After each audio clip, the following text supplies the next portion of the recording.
Pemirsa, Komisi 2 DPR RI akan meminta klarifikasi ke KPU soal dugaan suara tidak sah yang masuk ke Partai Solidaritas Indonesia. DPR juga akan mengusut soal server situs KPU yang terindikasi berada di luar negeri. Saya tidak menuduh, tapi kan kita akan minta klarifikasi dari KPU tentang, dan saya tidak bicara PSI, saya bicara mengenai adanya bukti di lapangan bahwa ada suara-suara tidak sah itu bisa dialihkan ke yang lain, ya. Terus ada suara-suara yang tadinya suara caleg tidak ada, tetapi suara partai itu ada. KPU dan PSI semakin terjepit. DPR RI segera panggil KPU. Buntut penggelembungan suara PSI. Diduga ada ledakan suara PSI dari suara tidak sah di TPS yang malah masuk ke PSI. Assalamualaikum warahmatullahi wabarakatuh. Bertemu kembali dengan Kang Sen di Indonesiana Radio. Para sobat, inilah pentingnya hak angket.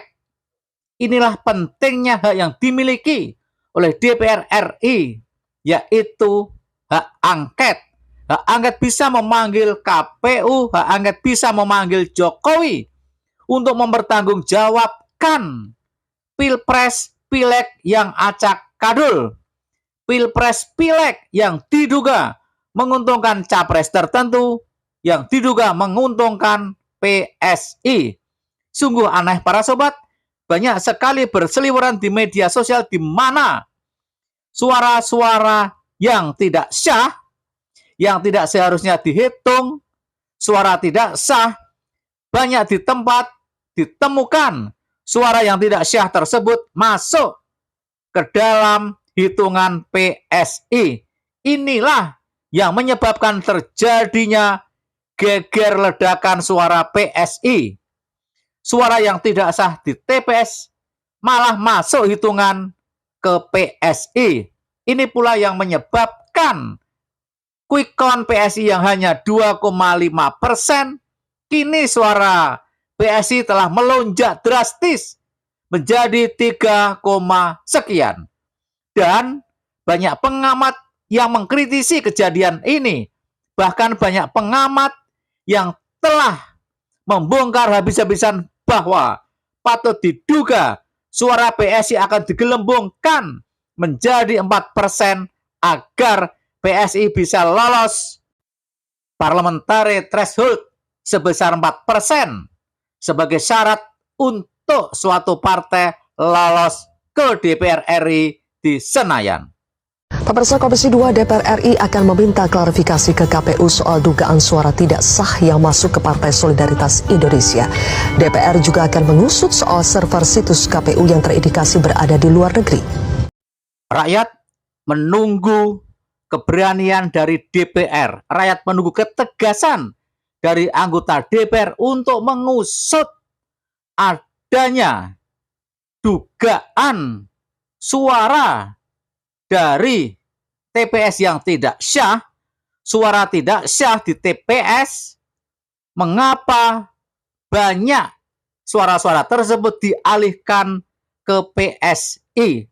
Sangat banyak, contoh-contoh sangat mudah kita temukan di berbagai media sosial, di mana suara-suara yang tidak sah kemudian dialihkan menjadi suara PSI. Sebabnya apa? Ya tentu saja ada target dari Lurah Konoha. Bahkan pernah dibongkar oleh Andi Wijoyanto bahwa Lurah Konoha menginginkan paslon 02 menang. Lurah Konoha juga menginginkan agar PSI lolos threshold, parliamentary threshold sebesar 4%. Tapi hasil dari quick count mengatakan partai salah input itu hanya mendapatkan 2,5%. Dan bagaimana caranya untuk penggelembungan itu? Ya, penggelembungan suara PSI paling mudah dan sangat viral di berbagai media sosial melalui surat suara yang tidak sah di berbagai TPS. Sangat viral di mana suara yang tidak sah dialihkan ke suara PSI.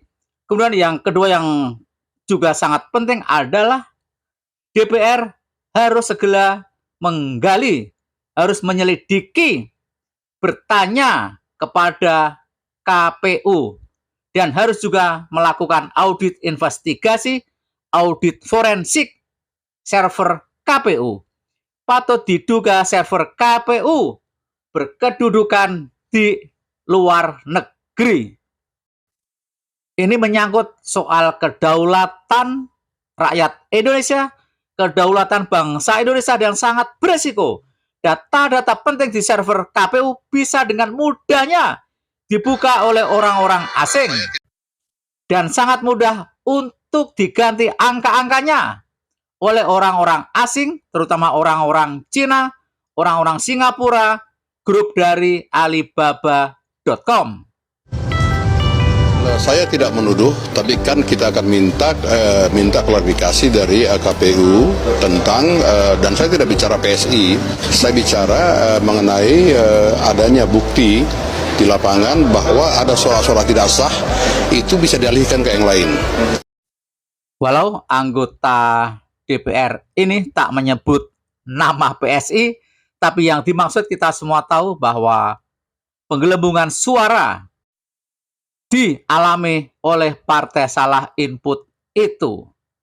Jadi masyarakat sudah tahu Pak anggota DPR yang dimaksud adalah partai PSI yang diduga bahkan geger ledakan suara PSI.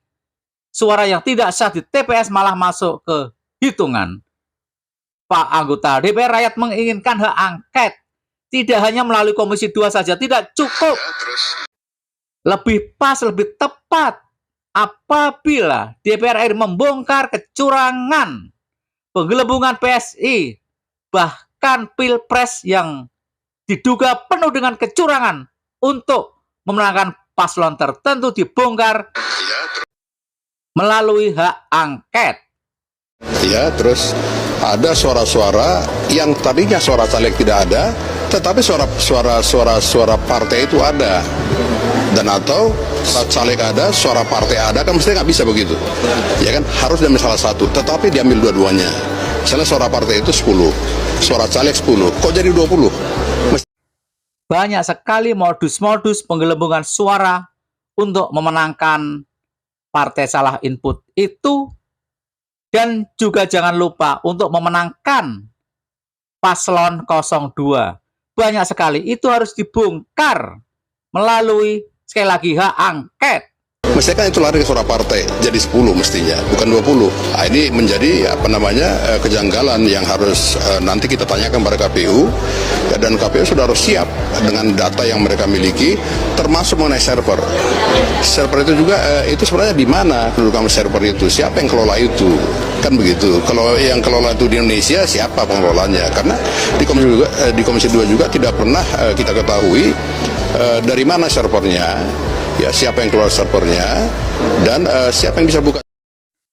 Rakyat sangat berharap DPR membongkar habis Pilpres curang, pemilu curang, bahkan DPR wajib melakukan audit forensik server KPU agar ditemukan siapa yang harus bertanggung jawab terhadap kecurangan-kecurangan ini. Apakah KPU atau justru Presiden Jokowi yang cawe-cawe, yang ingin memenangkan sang anak yang ikut kontestasi Pilpres 2024. Sekali lagi, tidak cukup hanya di level Komisi 2 saja, tapi rakyat menghendaki hak angket untuk memanggil Ketua KPU, bahkan memanggil Jokowi. Bagaimana pendapat para sobat? Silahkan tulis di kolom komentar. Mohon maaf jika ada yang salah. Wassalamualaikum warahmatullahi wabarakatuh.